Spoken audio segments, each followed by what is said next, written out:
Ok. Hum. Uhum.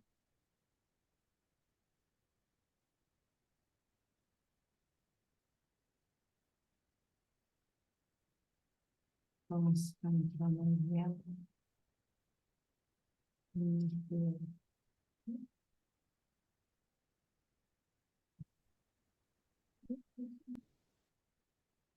Eu vou admitir, desculpa, assim, aqui. É.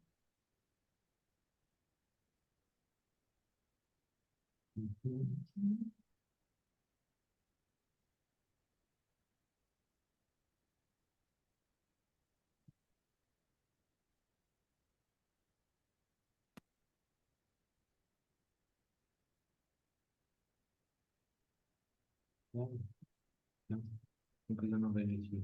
Não sei. Uhum.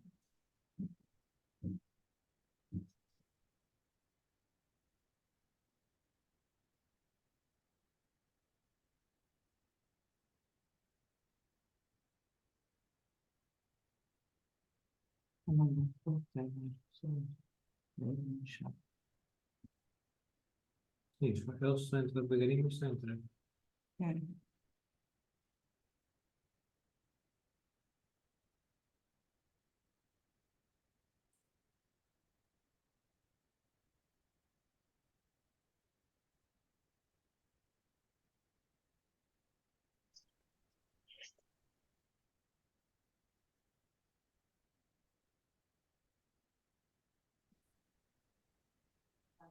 Olá, tudo bem? Olá, boa tarde. Boa tarde.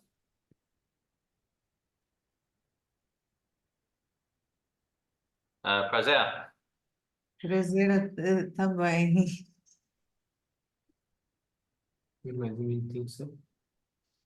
Sim, depois não está a responder, não é?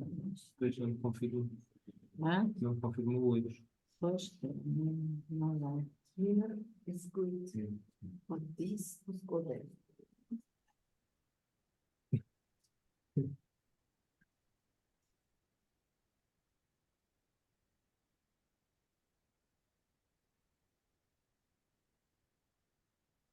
Eu também não está a responder às mensagens, não sei o que dizer. Mas eu sou desligar, não tem?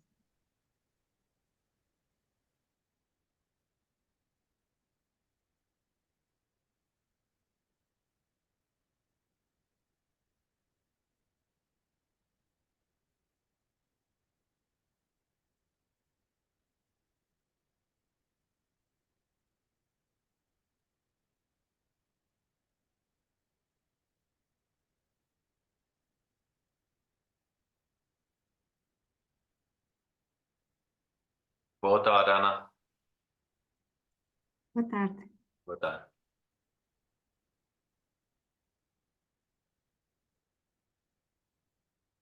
You cannot talk about it. Fuck the man.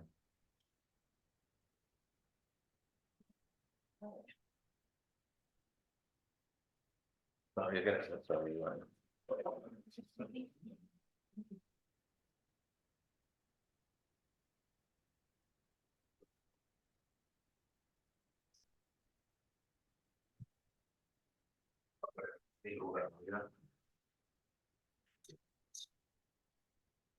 Stuff, stop getting from the unit. I know it's from the games and stuff, it's like credit card.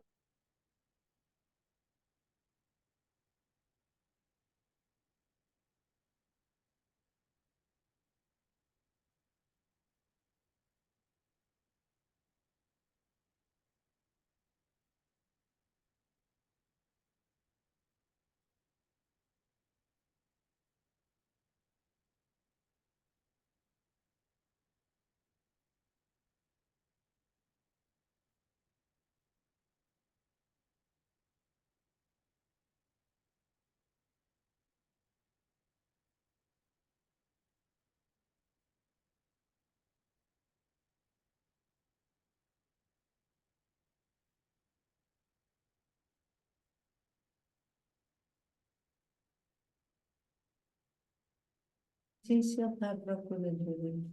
Ele já vai entrar.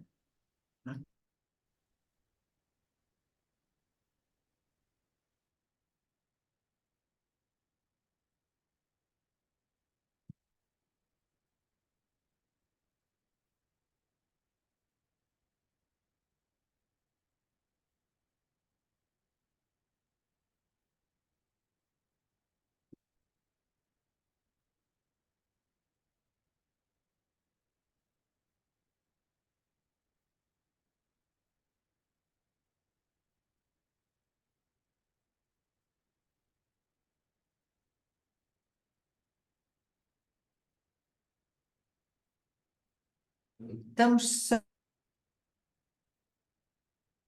Boa tarde a todos. Estamos só à espera nos tais 5 minutos tradicionais portugueses que entre o último orador para o último, que será também o primeiro, pelo menos na ordem das apresentações era o primeiro, mas houve aqui um contratempo com as entradas e vamos já dar início à sessão, portanto temos aqui um compassozinho de espera de 2 ou 3 minutos, está bem? Agradeço a vossa paciência.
Muito boa tarde a todos. Em nome do KIP, da Universidade Lusófona e do ISMATA, agradeço a disponibilidade dos oradores para este evento.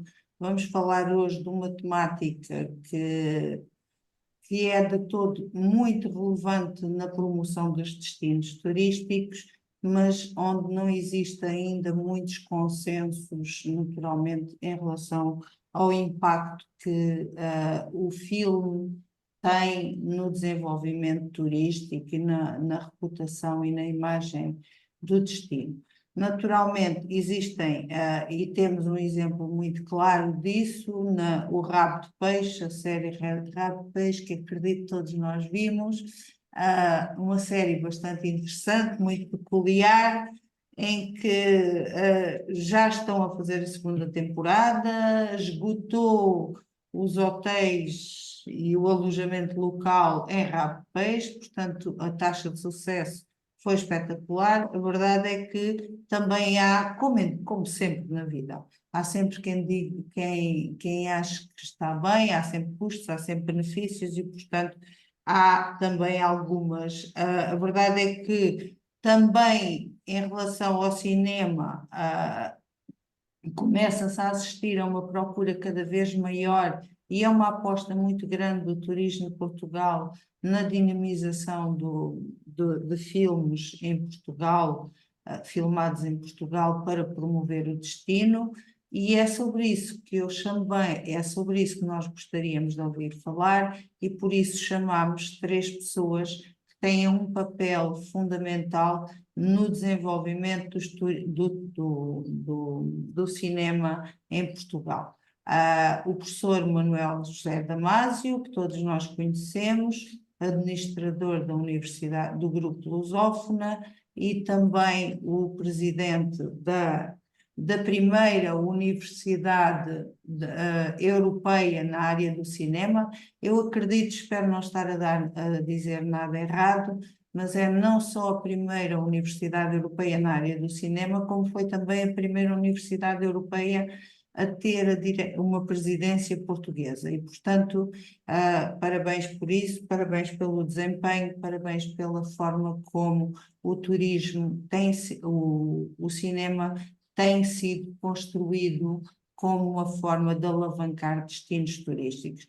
Depois temos connosco também a doutora Ana Marques, responsável pela Portugal Film Commission, com um desempenho espetacular. Aliás, eu sou uma apaixonada pelos vossos filmes, têm sempre uma mensagem muito clara, muito bonita, muito elegante, porque às vezes também exagera-se um bocadinho, não é o vosso caso, o vosso trabalho é espetacular, parabéns por esse trabalho. E temos também uma presença local, que é o Lolé Film Office, que também, a nível regional, o Dr. Manuel Batista, que a nível regional tem feito um esforço muito grande para conseguir promover os destinos turísticos. E principal Lolé e naturalmente todo o Algarve, por inerência. Quem promove Lolé também promove o Algarve. Desculpe-me, doutor Manuel Batista, mas é um bocadinho difícil dissociar. Eu sei que nós temos 16 concelhos no Algarve, mas a verdade é que todos eles, de alguma forma, estão interligados, seja pela Via do Infante ou pela 125. É relativamente fácil movermos de um lado para o outro e, portanto, temos aqui um painel de luxo e eu vou passar já de imediato a palavra para cada um de vocês, para que possam fazer as vossas apresentações. Tendo em conta que já temos aqui a apresentação da doutora Manuela, e apesar de ser o professor Manuel, da doutora Ana Marques, já temos aqui a apresentação dela, eu iria iniciar com ela, pedindo permissão ao professor Manuel Damásio, que estava como primeiro orador. Muito obrigado, estamos ávidos por aprender convosco. Muito obrigada. Então, se o Dr. Manuel Damásio não se importar, eu inicio aqui a sessão. Primeiro que tudo, boa tarde a todos, em nome da equipa da Portugal Film Commission. Agradeço o convite que nos foi endereçado para participarmos neste webinar. O papel da Portugal Film Commission está diretamente associado a estas duas áreas, portanto, ao cinema e ao turismo, como terão a oportunidade de ouvir mais à frente, e, portanto, é com um enorme gosto que estamos aqui hoje para partilhar aquele que é o nosso trabalho nestas duas vertentes. Começando esta apresentação por uma vertente mais macro, no que diz respeito aos números do turismo, a Organização Mundial do Turismo prevê uma recuperação total do turismo internacional para níveis pré-pandémicos em 2024. Isto são dados do Banco Mundial, apesar de algumas reservas no que diz respeito à retração de mercados por via da inflação que se verificou. A expectativa é que as taxas de crescimento se venham a manter. Relativamente a Portugal, como se pode ver pelos números do INE, e a título só de exemplo, continua a verificar-se um crescimento significativo na atividade turística, não só relativamente ao número de hóspedes, como também ao número de noites, face a igual período em 2023. Portanto, falando agora em concreto do investimento na área do turismo e do cinema, foi criado em 2018 o Fundo de Apoio ao Turismo e ao Cinema, que inclui o incentivo à produção cinematográfica e audiovisual, com o propósito de valorizar e promover a imagem do território e do país em harmonia com as políticas promovidas já pela área audiovisual. No âmbito do fundo foi então criado o regime de incentivo financeiro aplicado ao cinema e audiovisual, o chamado cash rebate, para despesas de produção realizadas em território português. Neste momento estão a decorrer a fase de candidaturas e, portanto, nós temos toda a informação disponível sobre o cash rebate no site da Portugal Film Commission, que convido a consultarem. No final de 2023, o Governo também decidiu prorrogar o fundo até 2026, portanto, como consequência de um relatório que foi feito pelo Centro de Competências do Planeamento e Políticas de Perspectiva da Administração Pública. Constatou-se que o incentivo produziu efeitos muito positivos na dinamização do turismo, na captação de filmagens internacionais e no desenvolvimento da produção cinematográfica e audiovisual em Portugal. Portanto, o que conferiu uma maior capacidade de investimento às produtoras nacionais, atraindo produções internacionais e dinamizando também o mercado de trabalho e de prestação dos vários serviços na área e no setor do cinema e audiovisual. Portanto, resultados muito positivos levaram que portanto, o anterior governo, naturalmente, decidisse prorrogar o Fundo de Apoio ao Turismo e ao Cinema até 2026. No final de 23 também, e com a Lei do Orçamento de Estado para este ano, veio também o Governo estabelecer um novo regime de incentivo à produção, o Cash Refund, e este novo incentivo, com uma dotação anual de 20 milhões de euros, será para funcionar complementarmente ao Cash Rebate, do Fundo de Apoio ao Turismo e ao Cinema, destinando-se a apoiar produções de maior valor orçamental, portanto, no fundo dirigido às grandes produções, com uma despesa de produção elegível em território nacional igual ou superior a 2,5 milhões de euros por projeto. Portanto, as candidaturas a este Cash Refund, apesar da portaria com todas as regras já ter saído, mas ainda não foram abertas, portanto aguardamos luz verde deste Governo para que o possamos fazer.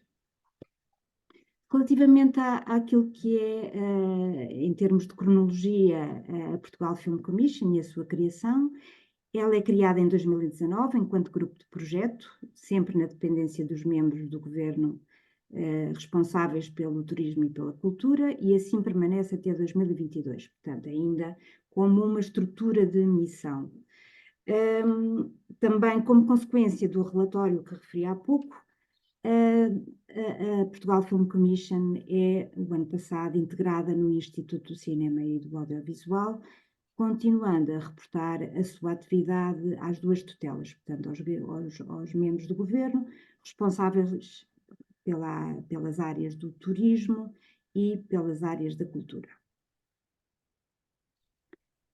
Portanto, a Portugal Film Commission passa a ser, no fundo, o órgão responsável por prosseguir as atribuições do ICA em matéria de promoção, da captação de filmagens, das produções audiovisuais internacionais para Portugal e também numa área que é muito importante de simplificação e agilização dos procedimentos para esse efeito, ou seja, acompanhando e colaborando na gestão não só dos instrumentos financeiros e incentivos que existem atualmente em Portugal e naqueles que eventualmente se venham a formar no futuro, digamos assim.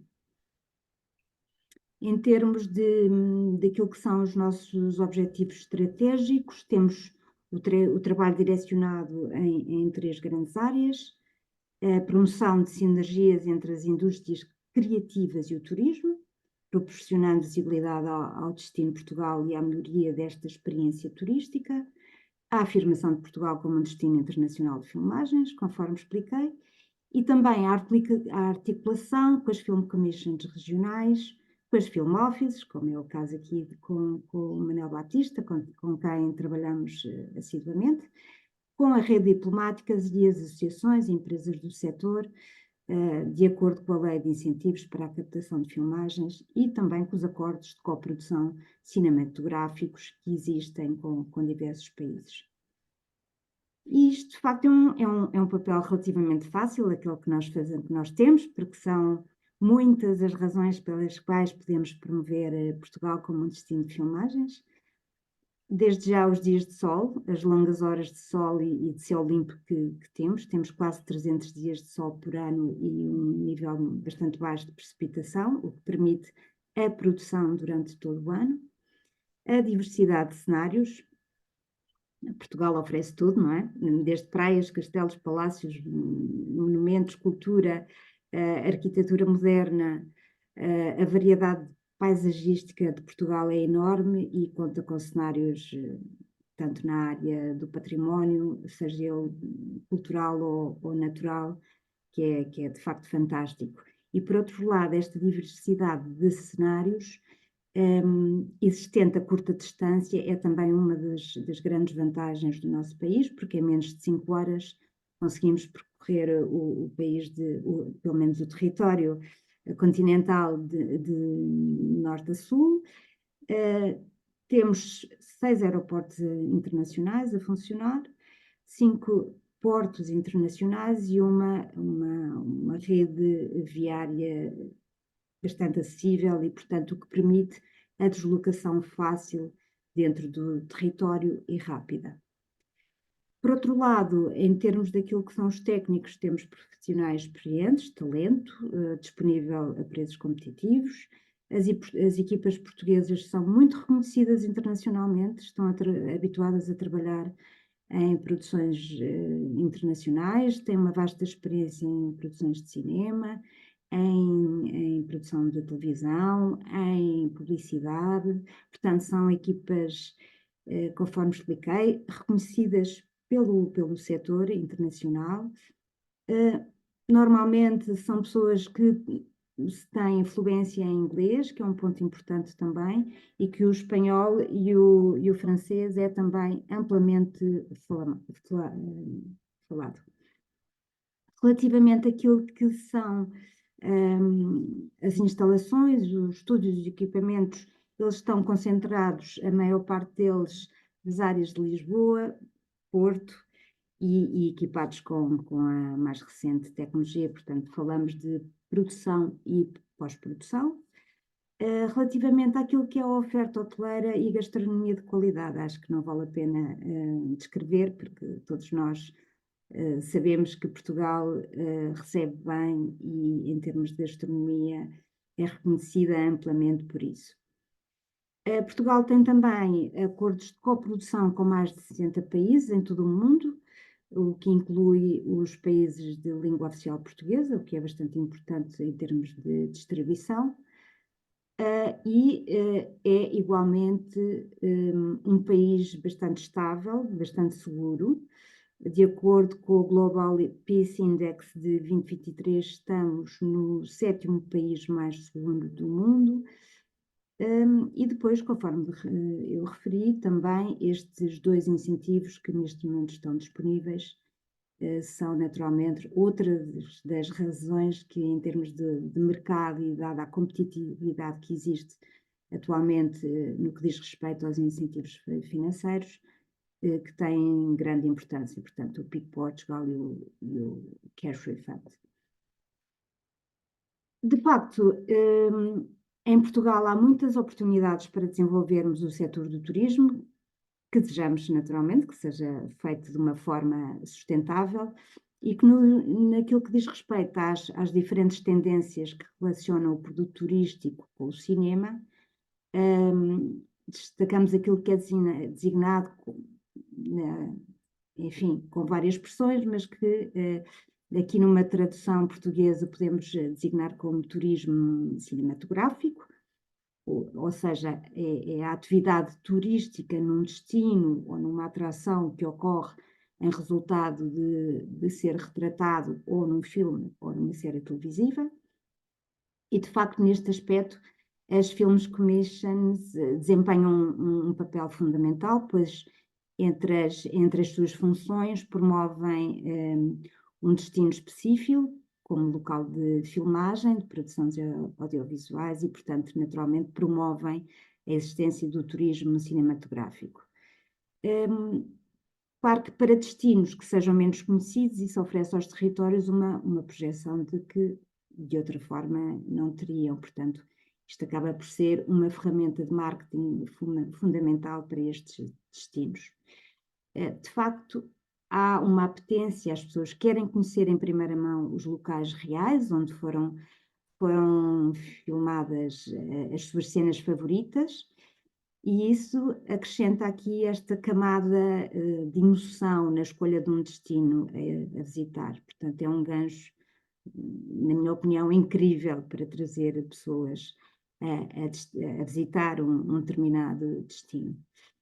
Naquilo que diz respeito às tendências, segundo este relatório da Expedia, o turismo cinematográfico é uma das principais tendências da atividade turística, que pode ser designado, lá está, como a atividade que ocorre em resultado de ser retratado num filme ou numa série, ou seja, porque numa série de televisão ou num filme de que gostamos muito queremos visitar esse sítio, de alguma forma, no fundo, é transformar aqui a ficção em realidade e mostrar como os conteúdos podem despertar o desejo de viajar e influenciar a nossa escolha de férias mais do que nunca. Segundo aqui a pesquisa da Expedia, confirma que os filmes e os programas de televisão transmitidos nas plataformas de streaming, que são agora as principais fontes de inspiração para viajar, ultrapassando pela primeira vez aquilo que são as redes sociais e o conteúdo das redes sociais. De facto, a contribuição económica deste setor não se limita então à cadeia de valor da produção dos próprios conteúdos. Eles, depois de lançados, as séries de televisão, os filmes, podem continuar a gerar benefício económico para as regiões que escolheram a produção, ou que serviram de cenário para as histórias, e de facto isto é algo que já acontece, acredito que não seja apenas uma tendência atual, não é? Porque veja-se este exemplo paradigmático de um clássico como a Música no Coração, em que ainda hoje as pessoas vão a Salzburgo para visitar e para revisitar os locais onde foi filmado o filme. Existem outras contas dedicadas nas redes sociais, exclusivamente a mostrar locais onde foram filmados filmes. Dou aqui este exemplo, portanto, o exemplo anterior da Film Turismo, que é uma conta que privilegia essa apresentação de destinos desta forma, e também partilho aqui o caso do Daniel Lohr, que promove esta página The World is a Set, e no caso aqui um exemplo português. Aqui outro exemplo de uma aplicação desenvolvida por uns produtores de cinema americanos, o Set Jetting ou Set Jetters. É de facto uma aplicação que dá a possibilidade de ver através de locais georreferenciados em mapas interativos e conteúdos associados a cada local. E é uma forma é um produto, não é? Uma forma de fazer essa promoção. Aqui outro exemplo de como em Espanha a Spain Film Commission estruturou o produto a partir das cidades, das regiões que foram escolhidas como cenários de diferentes produções, com várias propostas de roteiros, sugestões de visitas, depois todo esse conteúdo que é associado a este mapa que eles disponibilizam nesta plataforma e, no fundo, acrescentam àquilo que foi a produção inicial do filme ou da série, portanto, conteúdos criados a partir das rodagens. Dentro desta plataforma, para além disto, desenvolvem também outras ferramentas de marketing paralelas, como é o caso deste podcast. Portanto, em suma, o cinema tem este impacto significativo no comportamento dos viajantes, dos turistas cinéfilos. Os filmes e as séries inspiram as pessoas a explorar novos lugares. Quando vemos estes destinos que por alguma razão nos afetam numa tela, seja ela em casa ou numa sala em grande, queremos experimentá-los pessoalmente. Na promoção dos destinos, são também uma forma de combater a sazonalidade e diversificar a oferta, porque estas visitas podem ser feitas fora da época alta, naturalmente, e também os eventos de cinema e os festivais atraem turistas para as cidades e para as regiões. Podemos falar de exemplos como o Festival de Cannes, ou em França, ou, por exemplo, de Locarno, na Suíça. Mas, de facto, nem sempre as coisas correm bem e, por exemplo, este exemplo que vos estou a mostrar, que fez com que um número crescente de fãs da Guerra dos Tronos se deslocassem a esta região do País Basco, para visitar aquela que é conhecida na série como a Pedra do Dragão. Ou seja, isto ocasionou que houvesse uma enorme perturbação na criação das aves que nidificavam nesta zona e impactou de alguma forma negativamente a comunidade local, segundo a informação deste artigo. As autoridades locais, a partir daqui, viram-se obrigadas a introduzir um sistema de venda de bilhetes para controlar o número de visitantes que acediam a este ilhéu. Os visitantes ficaram proibidos de tocar o sino da igreja porque o aumento do toque estava a causar stress nestas aves marinhas. E, portanto, para além disso, também dão nota que os autocarros que agora estão cheios de turistas que querem visitar a zona, tiram lugar às pessoas que vivem na região e que precisam de utilizar os transportes públicos. Portanto, há aqui esta nota de que é um desafio sempre presente promover os destinos desta forma.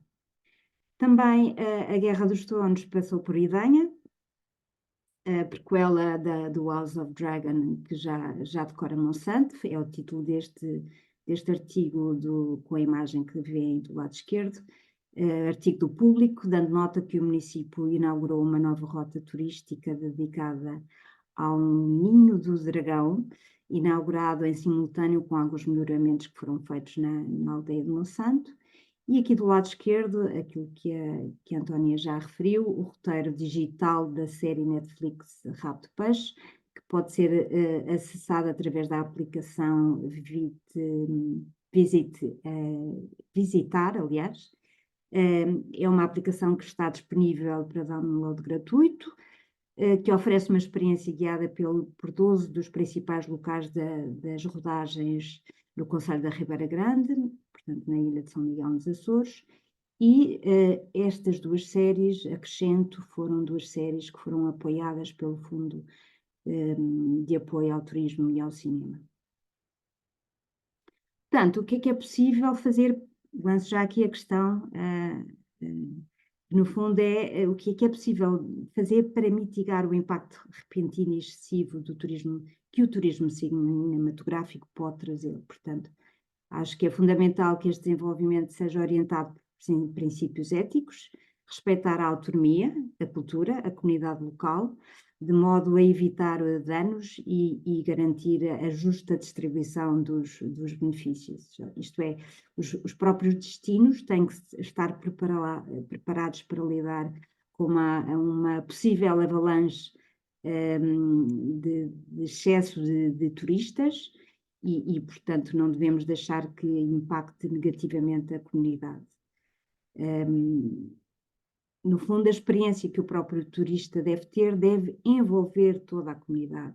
Uma experiência que pode ser uma atividade feita em família, que pode ser uma maneira de criar o gosto pela cultura cinéfila nas camadas mais jovens, uma atividade que se possa realizar em locais menos pressionados pela atividade turística e fora da época alta. Portanto, basicamente, isto era o que eu tinha para vos explicar. E ficam aqui os contactos que depois posso voltar a partilhar quando terminarmos aqui a nossa conversa.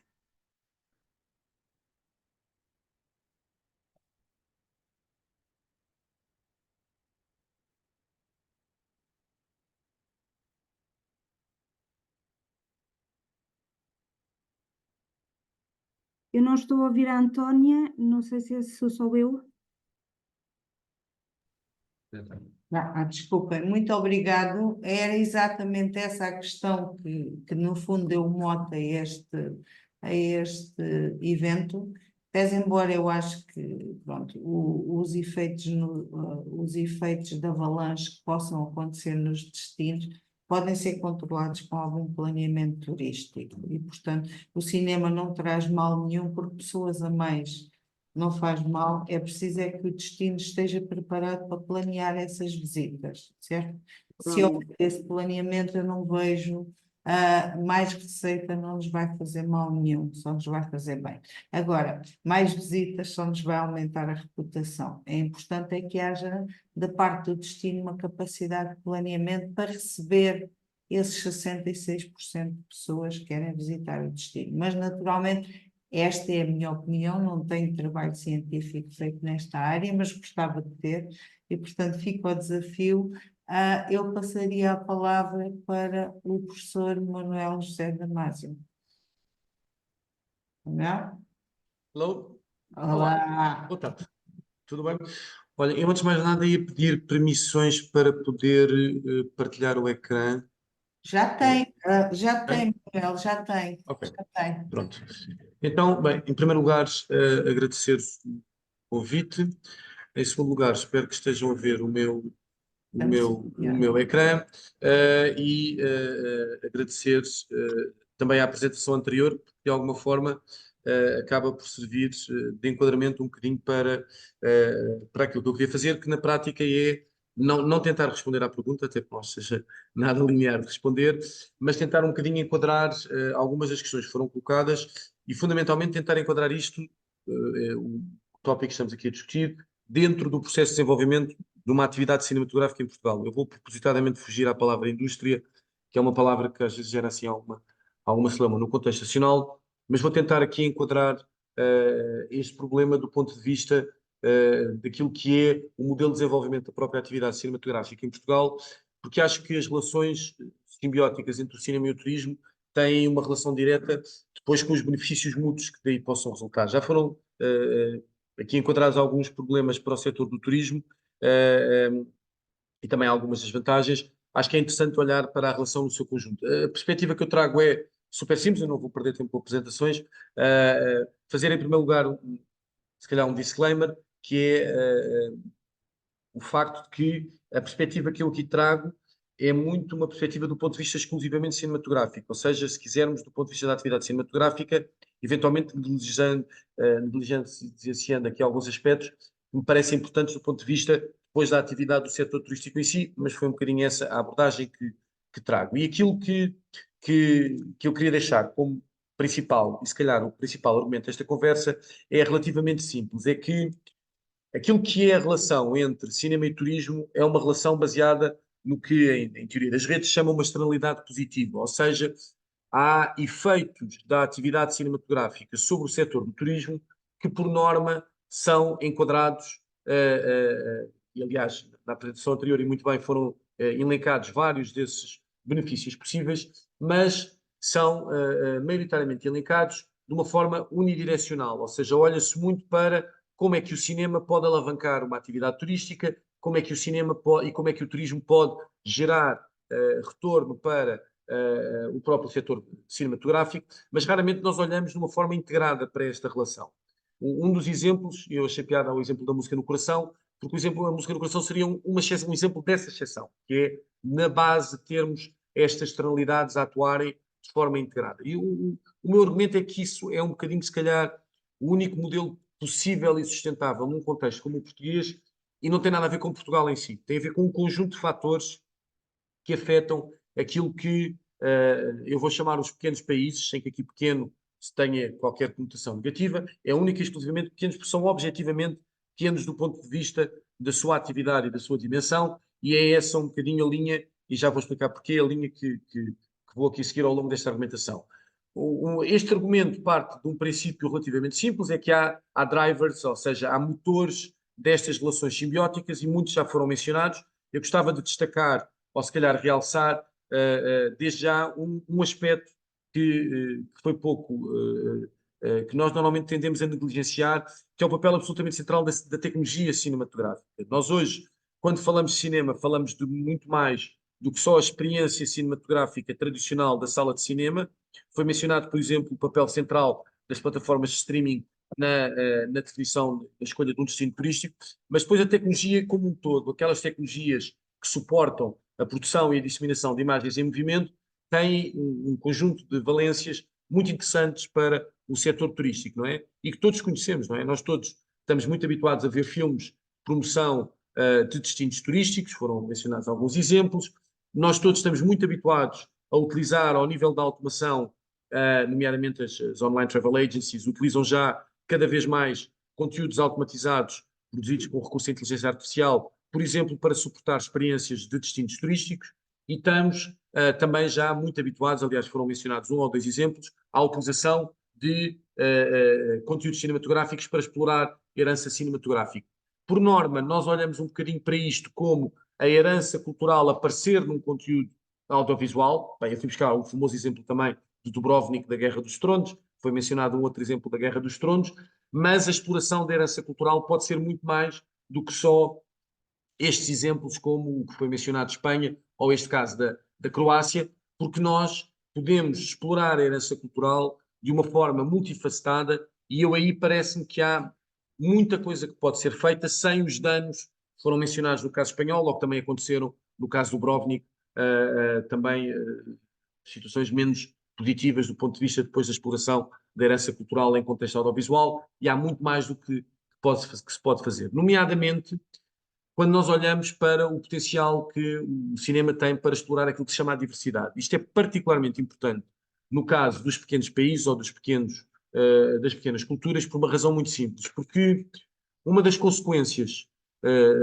garantidas da normalização de uma produção de conteúdos audiovisuais em larga escala com recurso à inteligência artificial é que nós vamos ter uma normativização do background cultural, ou seja, nós vamos ter, se quisermos, uma equivalência onde há um meio que tendencialmente serão as culturas dominantes, particularmente a cultura norte-americana, no nosso caso, e as culturas asiáticas, que absorverão aquilo que é a diversidade dos pequenos países. Ora, esta exploração, passa a palavra, turística da nossa herança cultural é uma das áreas onde é possível pensarmos numa produção de conteúdo que continua a garantir uma diversidade e que vai além da mera utilização, passa a expressão, do destino turístico. Eu acho que este é claramente um dos caminhos fundamentais e que nós ainda estamos muito longe de perceber como é que podemos apoiar. A União Europeia, num relatório muito recente, veio dizer que aquilo que se chama o AI for Content é uma das áreas simultaneamente mais perigosas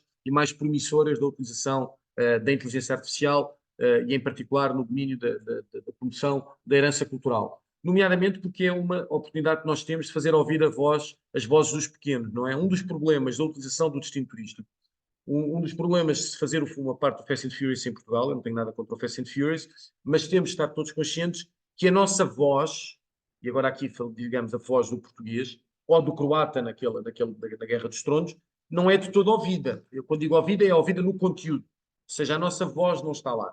Portanto, um enorme desafio que nós temos, eu diria que é provavelmente o desafio central de todos estes processos, é, em primeiro lugar, tomarmos uma decisão que é, queremos ou não queremos que a nossa voz seja ouvida. Isto é uma questão muito simples, nós podemos dizer que não, atenção. Nós podemos dizer que não, e um dos modelos que eu vou mostrar de desenvolvimento é nós dizermos que não. Somos aquilo que temos aquilo que se pode chamar um modelo de desenvolvimento centrado em serviços. Okay? Depois podemos discutir se isso é bom, se é mau, mas temos essa opção. Agora, parece-me que este é um primeiro problema central. Ou seja, nós temos uma tecnologia que tem um determinado potencial, temos uma forma de arte ou de expressão que também tem um determinado potencial. Como é que nós nos posicionamos perante essas possibilidades? Nomeadamente, neste contexto da emergência de uma disrupção dessa tecnologia, que é a inteligência artificial, que aumenta substancialmente ainda mais aquilo que são os riscos, mas também as potencialidades destes processos. Depois um segundo, portanto, o primeiro driver, claramente, onde é que nós nos posicionamos perante o potencial que o cinema tem. Que nos posicionamos enquanto pequeno país, portanto, estou sempre desta perspectiva. Um segundo driver importante, e já foi mencionado, é a questão da incerteza económica. Ou seja, porque, no final do dia, uma parte substancial daquilo que é o impulso a muitas das políticas que nós conhecemos nesta nestes domínios é um impulso económico. Ou seja, é nós dizermos, bem, nós temos aqui determinadas circunstâncias, detectamos uma oportunidade, vamos tentar aproveitá-la, não é? E por norma temos feito isso de uma forma, se quisermos, à Monty Python, não é? Vamos andando, vamos fazendo, vamos todos aprendendo, depois vemos outros, percebemos o que é que está a passar. Bem, isso tem vantagens e tem desvantagens, não é? Uma das grandes desvantagens, se quisermos, é que está tudo mais ou menos a fazer o mesmo, não é? Nós temos de estar conscientes que, por mais interessante e mais promissora que seja a tecnologia cinematográfica, seja no domínio artístico, seja no domínio do entretenimento, o facto é que, o mesmo se pode dizer, por exemplo, sobre os videojogos, onde curiosamente nós não encontramos nada destas tendências, e provavelmente a explicação é o peso enquanto herança cultural muito maior que o cinema tem do que, por exemplo, a tecnologia de videojogos, e nós às vezes esquecemos disso. O facto é que, na prática, nós estamos todos um bocadinho a fazer a mesma coisa. Ou seja, eu acho que estamos a negligenciar o papel central que, por exemplo, o empreendedorismo ou o capital social podem ter ao procurarmos desenvolver estas relações. Porque se isso acontecesse, de certeza absoluta que nós não tínhamos qualquer coisa como no último festival de Berlim, cerca de 97 países a promoverem sistemas de caixa-rebate, não é? Eu fui aqui buscar 2 casos que não têm nada de especial, atenção, que é o caso de Malta e o caso de Montenegro. O caso de Montenegro, eu fui buscá-lo porque é um caso baixo, não é? Eu podia ir, por exemplo, aqui buscar um caso muito mais conhecido que caixa-rebate, que é o caso da Hungria, que é normalmente apresentado como um líder neste setor, também porque foi um dos primeiros, mas podemos ir buscar, por exemplo, os novos sistemas de caixa-rebate da Arábia Saudita, que são absolutamente impressionantes, mas o que vemos é que estamos todos a tentar a seguir um bocadinho, por isso é que eu digo que aqui é um bocadinho em tom de brincadeira, estamos a ir um bocadinho à Monty Python, não é? Uns vão fazendo, os outros vão tentando fazer iguais. Qual é que é o risco aqui? E agora aqui, novamente, do ponto de vista da indústria cinematográfica, e eu não quero, até porque não tenho conhecimento para poder avaliar o risco para o destino turístico. Posso dizer que em Dubrovnik eu presenciei depois esses riscos, não é? Passaram a cobrar para ter de subir à muralha, não era? As primeiras vezes que eu tinha ido a Dubrovnik não havia pessoas e passeava-se por todo lado, agora já não é assim. Mas para as indústrias cinematográficas isto tem um risco muito claro, que é quando nós olhamos para o nosso modelo de desenvolvimento. Bem, o que é que eu fui aqui buscar? Nós, a Universidade de Lusófona, estamos a liderar um projeto Horizonte Europa, que se chama Crescine, que tem precisamente como objetivo principal avaliar a competitividade da indústria de cinema dos pequenos países no espaço da Europa. Portanto, estamos a trabalhar com 7 países europeus completamente diferentes entre si. Croácia, Portugal, Estónia, Lituânia, Bélgica, em particular Flandres, Irlanda e Dinamarca. São todos pequenos, são todos completamente diferentes. Todos eles têm uma forma completamente diferente de olhar para esta relação entre o cinema e o turismo. Nomeadamente porque todos eles têm modelos de desenvolvimento muito diferentes. Isto é, eu pus aqui um bocadinho para se ter uma noção que nos parece que é muito importante. O Crescine, este projeto, está muito, muito próximo da indústria. Nós temos uma relação muito próxima com Cannes, que é parceiro no projeto, temos uma relação muito próxima com Berlim e com várias organizações no espaço europeu, nomeadamente a EFA, que é a European Film Academy, e uma das coisas que estamos a discutir muito com estas entidades todas é como é que se pode financiar modelos de desenvolvimento de forma diferenciada e original. Bem, e eu parece-me que o modelo que nós estamos aqui a falar e que normalmente discutimos quando falamos de cinema e turismo é só este. Okay? É aquilo que se chama os modelos de desenvolvimento baseados em serviços de produção. E nós temos aqui, não haja ilusões, países que são muito melhor do que nós. Nós temos, por exemplo, no Crescine, estamos a trabalhar com um país que é a Lituânia, e em particular o cluster dos Bálticos, que tem uma capacidade de serviços de produção absolutamente impressionante. A Hungria, que já citámos, seria um outro exemplo. Qual é que é o problema que nós temos, e por isso é que eu comecei por dizer que ia seguir um bocadinho a perspectiva da atividade cinematográfica? É que o setor em Portugal não tem esta perspectiva para o seu desenvolvimento. Mais uma vez, eu não quero discutir se é bom ou má. O facto é, do que nós conhecemos de todas as análises, Portugal está neste modelo de desenvolvimento da sua atividade cinematográfica, aquilo que normalmente se chama o modelo da arte cinemática. Por exemplo, uma Dinamarca está neste modelo aqui, que se chama da ressonância cultural, uma Irlanda está neste modelo aqui. E atenção que a Irlanda também tem, por isso é que eu mencionei em último lugar a Irlanda, porque me parece que a Irlanda é aqui um caso muito, muito interessante para olharmos quando falamos desta relação entre cinema e turismo. É óbvio que a Irlanda está no modelo de desenvolvimento da exportação, em primeiro lugar, por uma questão que é a língua, ok? E essa nós não vamos conseguir bater os irlandeses. Temos de ter, no entanto, consciência que eles têm, têm esse modelo de desenvolvimento. Qual é que é o segundo ponto principal, e se quiserem, que é o ponto que eu recordo do meu argumento, que é que acho que pode haver uma relação muito simbiótica entre cinema e turismo. Qual é que é o problema que eu então coloco em cima da mesa? Ou se quiserem a pergunta, já agora isto parece que vai ser a sessão das perguntas, também é uma pergunta. Bem, como é que nós podemos ter um país e um modelo de desenvolvimento, neste caso, esta relação simbiótica entre cinema e turismo, quando, eu não vou aqui amassar-vos com as horas e horas que estes relatórios e este projeto já têm, mas quando nós temos evidência científica de que há uma completa incompatibilidade entre aquilo que é o modelo de desenvolvimento da atividade cinematográfica no país, conforme ele é, por exemplo, percebido pelos profissionais, pelo talento, não é? As pessoas que fazem as coisas, e aquilo que é o modelo de desenvolvimento que, por norma, é preconizado, por exemplo, neste tipo de mecanismos, como o mecanismo de cash rebate que foi apresentado. A minha, se quiserem, sugestão, ou pelo menos hipótese, é que isto é compatível. Ou seja, nós temos de conseguir aqui encontrar o grande desafio que nós temos em Portugal, e a doutora Ana Marques disse agora, e muito bem, é que nós temos aqui uma dupla tutela. Bem, nós temos uma dupla tutela porque o país vive este dilema, não é? Porque nós somos dos poucos países onde existe um modelo de relação entre cinema e mecanismos de incentivo, como o do turismo foi mencionado, com várias tutelas. Portanto, eu acho que o grande desafio que nós todos aqui temos é como é que nós ultrapassamos esta dicotomia de modelos de desenvolvimento. Desde já vos digo que isto não é nada fácil. Isto envolve vontade do setor, porque o setor está aqui e muito provavelmente não será fácil tirá-lo daqui, entre aspas. Envolve vontade política. Não é? Nós estamos a falar, em primeira instância, nós estamos a falar de uma vontade tem que parte dos atores públicos de investir e de criar mecanismos de incentivo. Portanto, tem de haver vontade, não é? E depois estamos a falar de um país, nós não nos podemos esquecer que Portugal tem o segundo resultado mais baixo em toda a Europa de consumo de conteúdos produzidos localmente, a par com a Croácia. Por isso é que eu fui buscar o exemplo de Dubrovnik.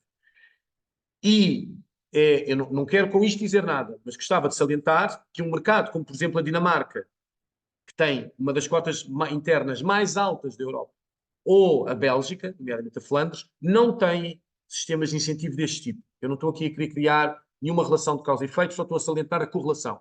Porque acho que esta correlação nos alerta para o desafio que temos todos em mãos, que não é nada fácil de resolver. Nada fácil, e que eu acho que exige uma discussão, e desde já dar os parabéns pela organização desta iniciativa, que eu acho que isto é uma discussão muito complexa e que facilmente pode descambar em mal-estar, no sentido em que não é fácil ultrapassar este problema. Não é? Eu acho que nós temos de enfrentar e temos de estar conscientes deste problema. É óbvio que há caminhos, e como eu comecei por dizer, eu acho que isto é ultrapassável. Não é? Eu acho que é possível nós utilizarmos a tecnologia que temos à nossa disposição, as soluções que temos. Eu vejo, por exemplo, está nesta reunião uma colega minha que é a Célia Kiko. A professora Célia Kiko já teve e já trabalhou em vários projetos que tentaram utilizar tecnologia, o domínio da tecnologia cinematográfica, por exemplo, para explorar a herança cultural, que eu acho que é um outro caminho de nós procurarmos essa simbiose entre turismo e cinema. E, obviamente, há aqui um ganho muito importante de produtividade. Porque nós não nos podemos esquecer que estas atividades geram emprego, geram ocupação. Portanto, nós estamos a falar de uma indústria que gera uma ocupação em gigantesca escala. É uma das coisas que sempre me irritou quando nós falamos com decisores políticos, foi sistematicamente encontrar uma incompreensão para o potencial de geração de emprego que as indústrias do entretenimento têm. Nós estamos a falar de indústrias que têm uma capacidade de gerar milhares e milhares de postos de trabalho. A doutora Ana Marques há bocado falou de estúdios. O ano passado, o Macron anunciou a construção de 10 estúdios gigantes em Espanha.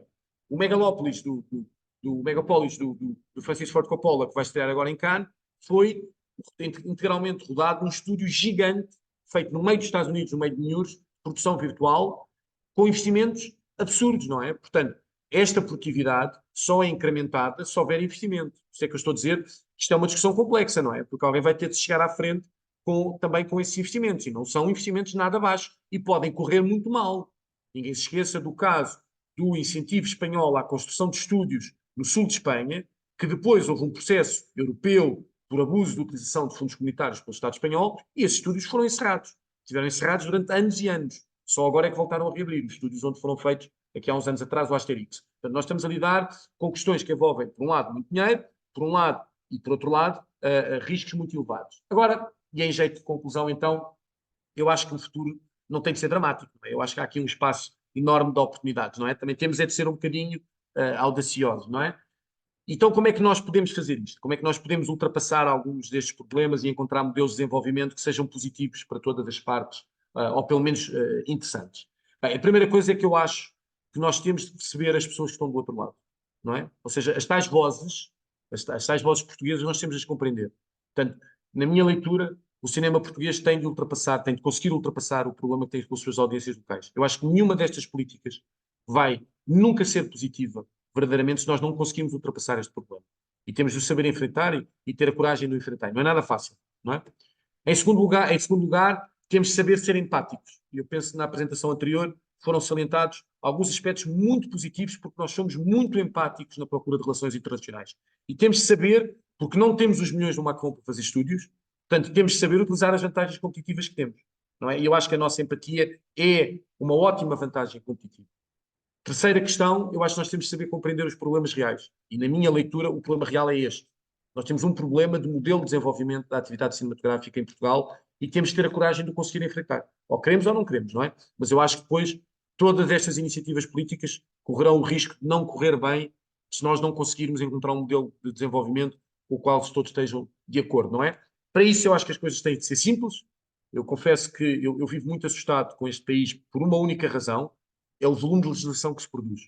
Eu acho que um país que produz tanta legislação e tantas normas como nós tem de saber simplificar-se, não é? E esse é um grande desafio em qualquer setor e é também um desafio aqui, não é? Obviamente temos de saber articular o contexto, portanto temos de, por exemplo, estar conscientes que há N países a tentar procurar fazer exatamente a mesma coisa que nós estamos a fazer, portanto temos de tentar perceber como é que podemos ser diferentes, como é que podemos utilizar de forma apropriada os nossos constrangimentos. Ok, não temos tanto dinheiro como França, então o que é que vamos fazer? Não é? O que é que vamos fazer de forma diferente? Eu acho que isso implica sermos mais simples, implica trabalharmos todos em conjunto, o que também não é nada fácil, e obviamente implica termos a capacidade de depois chegar a outros, não é? Conseguir estar presente nos certames mais importantes, conseguimos estar no TIFF, conseguimos estar em Cannes, termos uma presença com peso e podermos promover de uma forma articulada aquilo que é a nossa capacidade.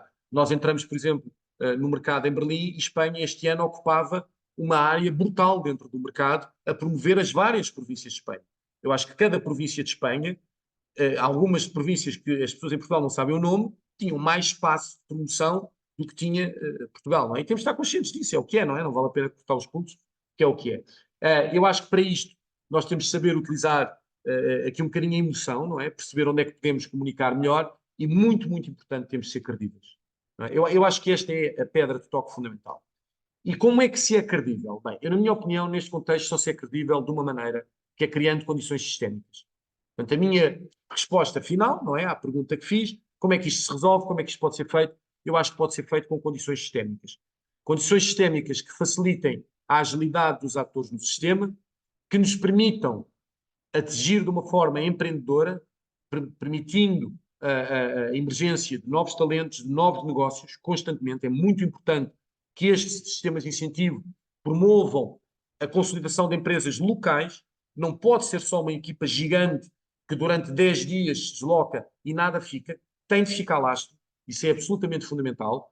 Tem de haver ocupação de pessoal criativo local. Isso é muito importante, porque isso vai consolidar talento e é uma das condições para ultrapassar a tal dicotomia do modelo que eu falei, orientada às ações, não é? Portanto, temos de ser muito rápidos a agir e temos de saber promovermos e comunicarmos.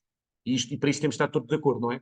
Para isto tem de haver um ecossistema onde as pessoas colaborem umas com as outras, porque eu acho que as nossas histórias e as histórias que nós descobrimos através daqueles que vêm para cá são interessantes e são todas relevantes e temos de saber aproveitá-las e isto implica a gente ser capaz de identificar o valor que temos, não é? O que é que a nossa marca tem ou que experiências é que podemos facilitar que tenham valor. Isto implica a compreender as oportunidades que temos. Eu acho que elas têm uma dimensão individual e aí tem de haver mais recursos, claramente, e tem uma dimensão sistémica e eu acho que aí tem de haver recursos na rede.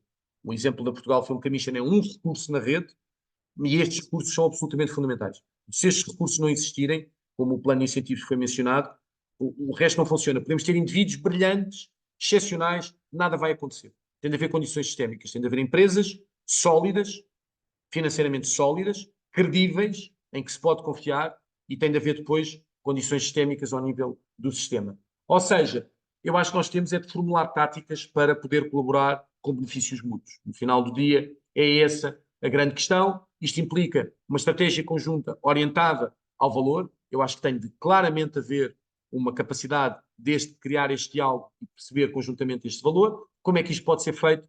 Focar-nos nas preferências dos nossos públicos-alvo, os mercados que estamos a trabalhar, não esquecer este papel, esta questão central da automação e da inteligência artificial, trabalhar as vantagens competitivas que temos, seja ao nível de uma região, por exemplo, ou de um país, foram mencionadas as paisagens, por exemplo, e procurar complementos, não é? Coisas que funcionem umas em conjunto com as outras. Qual é que é o grande desafio e a nota final que eu gostava de deixar? Eu acho que não se vai ultrapassar este problema da incompatibilidade entre modelos de desenvolvimento se não houver colaboração. Sem colaboração, nós não vamos chegar a lado nenhum e sem percebermos o valor diferenciado que temos, também não vamos conseguir chegar a lado nenhum, porque eu acho que há uma coisa que nós objetivamente temos, não é? Que é um índice de criatividade muito, muito interessante e que eu acho que tem muito potencial, mas precisa do ambiente adequado. E esse ambiente adequado é um ambiente sistémico, é um ambiente de condições. E fundamentalmente era isto. Espero não ter sido muito maçudo e mais uma vez agradecer o convite.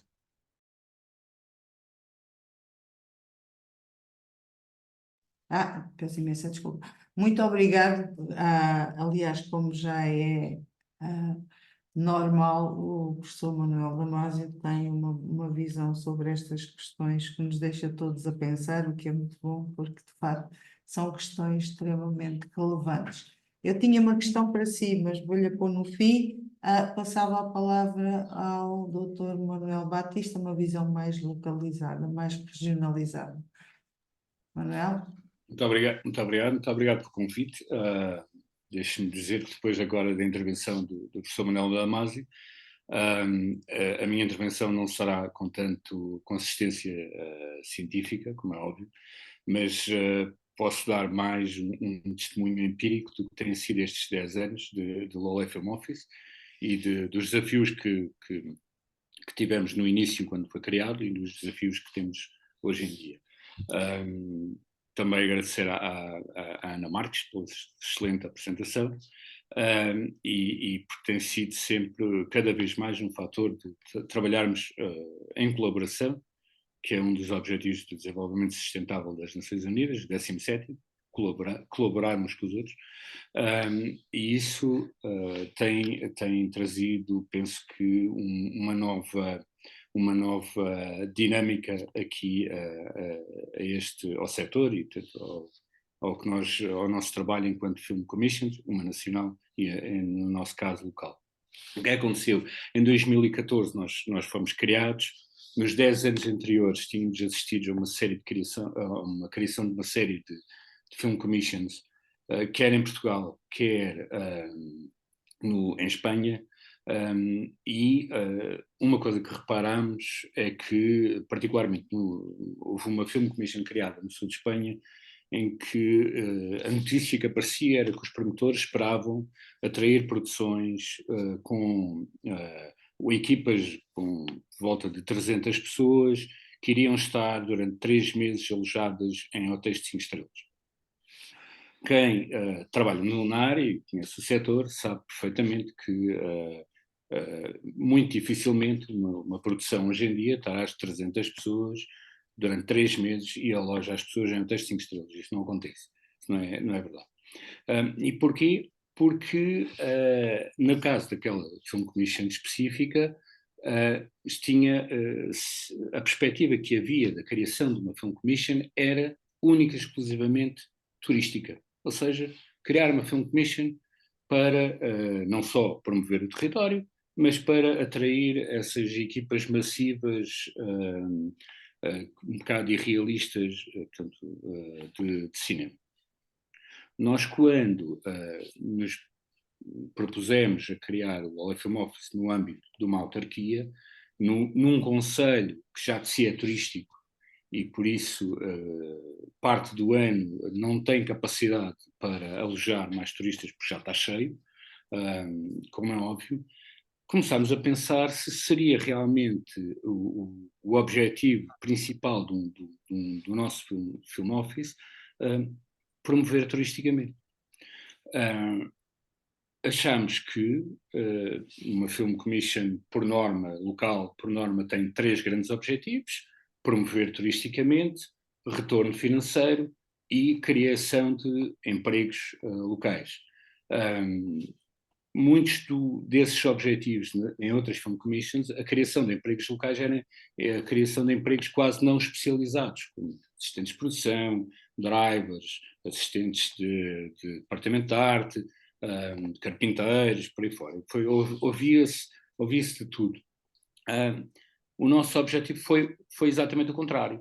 E o nosso primeiro objetivo é ter atividade económica no setor. Não lhe chamamos de indústria, mas chamamos de setor, até temos um problema em chamar indústrias criativas, quando temos as indústrias criativas com cais de serviço, e depois, se quisermos construir qualquer coisa num espaço industrial, temos um problema de legalização desse espaço, porque o CAI é um CAI de serviços. Portanto, podemos chamar setor. Nosso primeiro grande objetivo era criar atividade económica, criar empregos, possibilitar que houvesse empresas localmente, ou neste caso regionalmente, que tivessem equipamentos para poder oferecer, e isso sim poderia mais tarde atrair produções com algum peso que poderão eventualmente promover o território turisticamente, enquanto destino de filmagens. Depois, obviamente, ter retorno financeiro. Posso dizer que no segundo ano da nossa atividade o retorno financeiro, que era muito incipiente, subiu logo para 1 milhão, mais ou menos estimado por nós, para 1 milhão de euros só em atividade de retorno para a economia, só em atividade de filmagens. E por último, obviamente, promover o território. E por isso nós o que fizemos foi inverter as prioridades de uma das Film Commissions, dos exemplos de Film Commissions que tinham aparecido até aí. Depois nós criar um film office num concelho periférico de um país altamente centralista também tem as suas barreiras e os seus inconvenientes, como é óbvio. Mas temos conseguido fazer uma ponte, fizemos uma ponte com a Inglaterra muito forte, devido a características normais de ligação que temos com o mercado inglês. As produções que nós recebemos são sobretudo produções de televisão britânicas para entretenimento, portanto, longe mas são produções que acabam por nos fazer a nossa promoção do território, aqueles de facto também já conhecem. Obviamente que tivemos uma diferença em termos de produção de cinema e produção de ficção, quando depois, a partir de 2018, foi criado um Cais Ribeiro, e aí sim começámos a ter a olharem para nós como destino de cinema. Tenho também um exemplo: em 2017, 2018, recebemos uma novela de um canal de televisão nacional, e durante um ano tivemos, por exemplo, o Centro Histórico de Lolé, que não é uma cidade propriamente turística, a aparecer em prime time na televisão, e o número de turistas nacionais no centro da cidade subiu exponencialmente. De repente, em dezembro ou em janeiro, à segunda-feira, começámos a ter turistas nacionais, o que era algo que não era normal acontecer. Obviamente que houve um crescimento do turismo nacional a partir daí, mas de facto, em termos de atividade económica, a pandemia não foi o nosso pior ano de todo. Em 2020 conseguimos atrair um filme britânico, uma das 3 produções internacionais que aconteceram em Portugal durante a pandemia, uma delas foi cá, foi um filme britânico. Foi um desafio a nível de segurança, dos protocolos todos que que tinham a ver com o Covid. A Portugal Film Commission foi essencial na altura, porque ainda com o anterior Film Commissioner, eu estava permanentemente em contacto para tentar tirar dúvidas legais do que era possível filmar e não era possível filmar e como é que foi. Mas posso dizer que houve profissionais do Algarve criaram um protocolo de segurança tão extenso, de 27 páginas, em que casaram o protocolo de segurança português com os protocolos de segurança das exigências das seguradoras britânicas, e, portanto, conseguimos fazer um protocolo de segurança, conseguimos criar uma bolha dentro de outra bolha, conseguimos fazer testagem massiva de toda a equipa, não houve um único caso de Covid nessa produção e conseguiu-se fazer. Em 2021 foi o nosso melhor ano, em termos de produção, conseguimos medir pelos projetos de Caixo Ribeiro, e tivemos só em projetos de Caixo Ribeiro já um retorno financeiro de 6 milhões.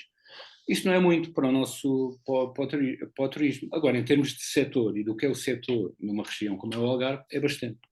A nossa perspectiva de futuro é realmente continuar a tentar atrair, continuar a promover.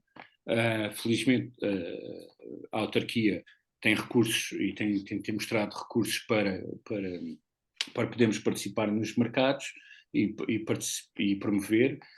Muitas pessoas ficam assim, o Olé, porque o Olé? Pronto, porque de facto o Olé tem interesse em diversificar a base económica e, portanto, nós olhamos para o cinema não como um atrativo turístico, mas como uma forma de diversificar a base económica, diversificar do turismo. E por isso acho que penso que olhar para, e só para em tom de conclusão, para diversificar, para olhar para este setor, olhar para este setor apenas com o objetivo de promover turisticamente o território, eu acho que é um bocadinho, no nosso caso, seria construir a casa pelo telhado.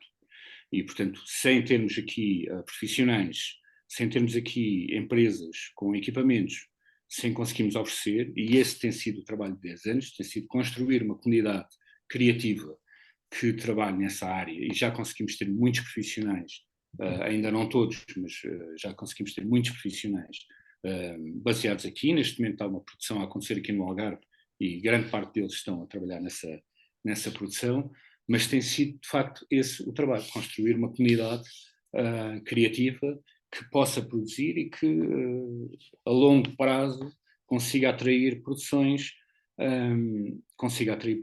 interessantes. Já tivemos produções, aqui já tivemos um filme que a ação se passa na Baixa Califórnia. Para nós foi importantíssimo ter esse filme, porque era um filme da Paramount Pictures, mas não nos promoveu o território, mas enquanto destino turístico, mas promove-nos a nós enquanto destino de produção. Portanto, há aqui uma diferença entre o destino turístico e o destino de produção. Não sei se para nós continuará a ser o grande objetivo de nos promover turisticamente através do cinema. Eu, em outubro, estive nos Açores e participei num debate sobre os efeitos do rabo de peixe, e uma das perguntas que os açorianos faziam, na altura ainda não havia a certeza de haver uma segunda temporada, e a pergunta que eles faziam era: e agora? Não? E agora? O que é que vai acontecer? Pronto, já aconteceu o rabo de peixe, está a haver um sucesso, está a haver muito... O que é que vai acontecer agora? Agora tem que montar um sistema para continuarem a produzir, porque senão o efeito rabo de peixe vai morrer a médio e longo prazo. Obrigado. Obrigado. A hora já vai longa, mas entretanto eu não podia deixar de pôr aqui 2 ou 3 questões para debate. E eu acho que de uma forma todas elas casam. A verdade é, nós queremos ser um destino de cinema ou um cinema do destino? Certo? Acho que esta aqui é a questão fundamental. A outra questão é, tanto quanto eu percebo, este setor ainda está muito pendente de financiamento público. O que é que vai acontecer Nós assistimos todos os dias a uma instabilidade a nível político em Portugal que é relevante. O que é que vai acontecer se não houver esse investimento público no setor e, portanto, o que é que vai acontecer? Vamos perder tudo isto, certo?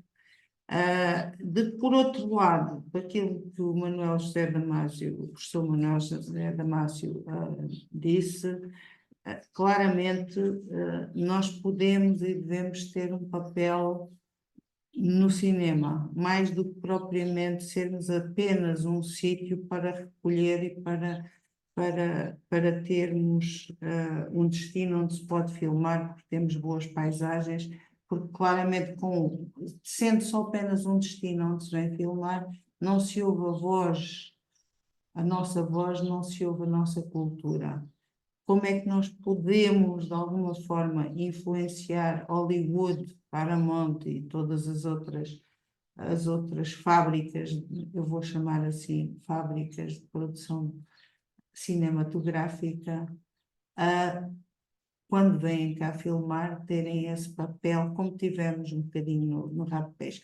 Porque em relação às outras questões de que o turismo, que a indústria o setor cinematográfico vai trazer overturismo para os lugares, isso para mim não é uma questão, é um não assunto. E é um não assunto porque, na verdade, com planeamento tudo se resolve e com uma perspectiva muito economicista, claramente nós o que precisamos é de mais pessoas a visitarem-nos e que falem de nós. E, portanto, é uma questão de planeamento para conseguirmos resolver isso. Não é preciso nada, não é o setor cinematográfico que vai criar uma bolha de visitas que não é gerível. É o destino que tem que se adaptar às circunstâncias e naturalmente gerir, e portanto não é uma questão para mim. Feito isto, eu passaria-vos a palavra para tentarmos responder a estes desafios. Havia uma outra questão, mas eu acho que vou deixar aqui o repto para nós daqui a algum tempo voltarmos a fazer um novo evento, mas agora para falarmos do papel da inteligência artificial na indústria, no setor cinematográfico, eu acredito possa ser um suporte, mas se utilizado de uma forma errada, pode também significar uma standardização de processos que talvez, de alguma forma, belisque a criatividade que tão necessária neste setor. Mas essa questão vamos deixar para um outro seminário, que eu acredito que nós temos que continuar a discutir estas temáticas. Manuel, quer responder de alguma forma? Não é fácil encontrar, não é fácil encontrar respostas. Eu diria que se calhar há aqui dois caminhos possíveis de resposta, ou se quisermos, duas oportunidades. A primeira e implicaria, ou implica um bocadinho, e estamos até se calhar de alguma forma nessa altura, porque nós vamos ter nos próximos 2, 3 meses, se calhar um bocadinho mais, vamos ter novidades sobre aquilo que vai ser o desenho do próximo programa mídia da União Europeia e aquilo que vão ser os desenhos dos mecanismos de incentivo ao audiovisual no espaço europeu. Eu diria que nesse contexto há dois caminhos que depois as entidades nacionais terão de perceber como é que se posicionam perante os mesmos. O primeiro é uma alteração ao modelo de financiamento dominante no espaço europeu, onde passamos de uma lógica de financiamento a projeto para uma lógica de financiamento a slates, ou seja, olhando para blocos de produção. Aliás, nos exemplos que acabámos de ouvir, por exemplo, do caso de Lolé, uma das coisas que foi mencionada e que é obviamente muito importante é, eu quando crio um pipeline de projetos tenho uma sustentabilidade muito maior do que se ando só a agarrar um projeto. Não vamos bater mais no rabo de peixe, mas pronto, se tenho só um projeto, aquilo é no imediato muito interessante, mas ok. Esse ou seja, como é que nós incorporamos na dimensão nacional a lógica do slate funding, que é completamente omissa em tudo o que é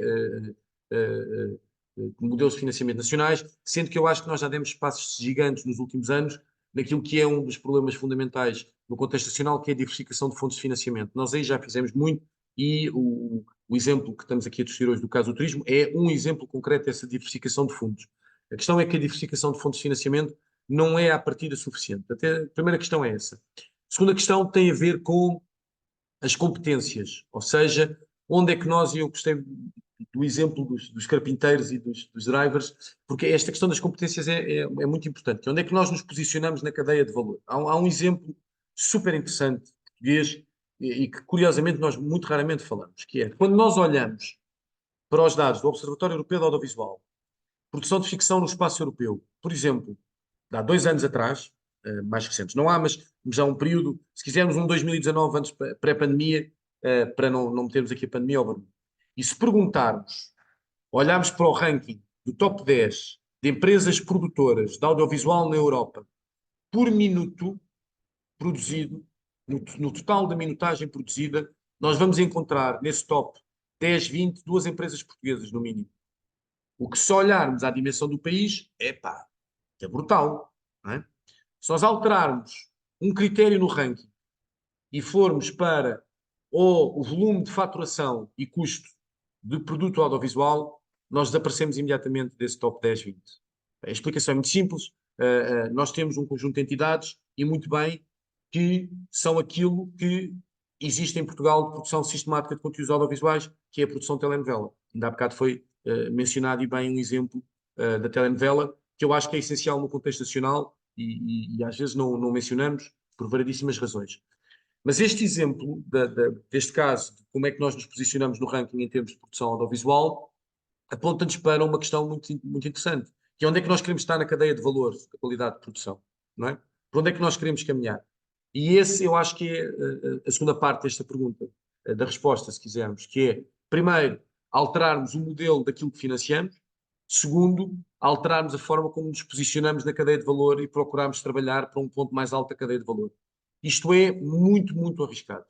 Nós temos, voltando a exemplos que são conhecidos, o melhor exemplo que nós podemos olhar na Europa de um país que tenha feito isto de forma sistemática da sua indústria é a Flandres, precisamente. Mas a Flandres fez isto, não nos podemos esquecer, tendo simultaneamente volumes de audiência locais gigantes com comédia. Os belgas, não me perguntem porquê, são especialistas na produção de comédias que fazem números brutais de mercado interno. Nós não temos esses números, portanto, nós não temos essa sustentabilidade do mercado interno. Portanto, isso leva-me de volta àquilo que eu já disse há bocado. Eu acho que a resposta a isto tudo é uma questão nada fácil de resolver. Nós temos de ter sustentabilidade do mercado interno. Não há grandes mercados de exportação se não houver sustentabilidade do mercado interno. Volto a repetir o que já disse, a Irlanda é uma exceção porque tem uma vantagem competitiva que nós nunca vamos ter, que é a língua. Portanto, eu acho que passa por aqui. Criarmos as tais condições sistémicas, e isto implica estas apostas nestas coisas, diversificação de fontes de financiamento e reposicionamento na cadeia de valor.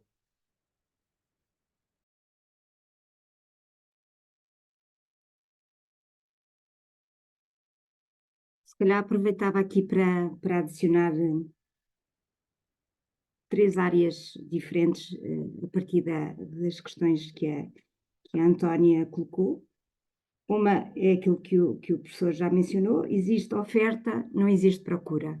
E, portanto, isso destabiliza aqui em termos de mercado de consumo de conteúdo português. Tem que haver mais procura sobre aquilo que é o conteúdo em português e aquilo que é produzido em Portugal. Depois, relativamente àquilo que são os incentivos, de facto, com o modelo atual e com o modelo que temos neste momento e que tem sido a história do cinema, o cinema em Portugal é apoiado, ponto, publicamente. Já temos aqui 2 áreas de apoio que são novidade, não é? Temos daqui os apoios do ICA e temos outra fonte de financiamento, que é os fundos de apoio ao turismo e ao cinema, que provém de fundos do turismo, portanto já são 2 áreas diferentes, mas se isto não tiver estabilidade, não vai ter uma consequência positiva, ou seja, se nós não tivermos uma estabilidade relativamente a estes modelos de financiamento, seja o cash rebate, o tax refund, seja ele qual for, se não houver uma estabilidade, nós não conseguimos ter essa estabilidade no mercado nacional, porque eles dão resposta também ao mercado nacional e internacional.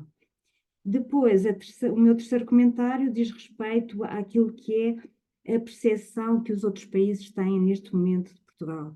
A boa percepção que nós sentimos que é esta marca do país, Portugal, eu vejo isto mais como um todo, acho que estamos numa excelente onda e que devemos aproveitar esta boa percepção que se tem verificado nos números do turismo, esta boa percepção que o exterior tem de nós mesmos e, portanto, acho que é um bom momento para Portugal, é um bom momento para o país e que devemos tirar partido disso. São as minhas 3 áreas que acho importante destacar aqui.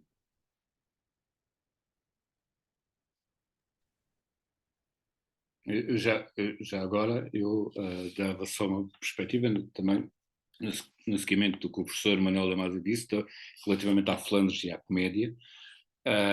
Penso que também a França também se apoia muito na comédia, não só na parte da produção, mas também da distribuição, e por isso é que conseguem manter muitos cinemas de rua, e ao contrário de nós, que só temos cinemas de centro comercial. Mas, por exemplo, em Portugal, as nossas equipas, o nosso equipamento é suportado por serviços muito com a publicidade. Falou-se da novela, sim, eu também tinha dado o exemplo da novela, enquanto promoção turística foi uma experiência positiva para nós, naquele contexto, mas, pronto, de facto, temos que olhar para um setor que consiga suportar a produção, suportar equipamentos, suportar equipas técnicas que nos permitam, de facto, depois poder receber produções com alguma dimensão, que aí sim nos permitam promover o território turisticamente, já noutra escala e com outro impacto. Obrigada aos três por este excelente debate. É de facto, eu acho que faz-nos falta mais. Fica o reto para ouvirmos a falar sobre inteligência artificial e cinema muito rapidamente. Como é que eu acho que isto é aqui um tema que vale a pena debater também. Para já, muito obrigada pela vossa participação e pelos inputs e pela discussão e as reflexões que nos apresentaram e ofereceram aqui ao nosso público. Muito obrigado. Muito obrigada. Obrigado pelo convite.